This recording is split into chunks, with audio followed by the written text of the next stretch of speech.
ഓരോ ദിവസവും നമ്മൾ ഈ ദിക്റ് രാവിലെ അങ്ങോട്ട് സുബഹിസ്കാരം കഴിഞ്ഞിട്ട് ഈ ദിക്റ് ഒരു ചുരുങ്ങിയതൊരു 3 പ്രാവശ്യമെങ്കിലും ഈ ദിക്റ് നമ്മൾ അങ്ങോട്ട് ചൊല്ലിയാൽ അന്നത്തെ ദിവസം നിനക്കും നിന്റെ കുടുംബത്തിനും നിന്റെ സമ്പത്തിനും ഒന്നും സംഭവിക്കൂല. ഇത് ഞാൻ വെറുതെ പറയുന്നതല്ല.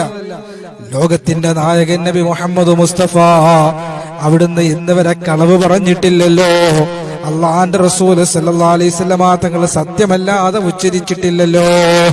ആ റിസാലത്തിന്റെ നാവ് കൊണ്ടാണ് പ്രവാചകൻ പറഞ്ഞതാണ്. അബൂ ദർദാ റളിയല്ലാഹു തആല റിപ്പോർട്ട് ചെയ്യുന്ന ഹദീസാണ്.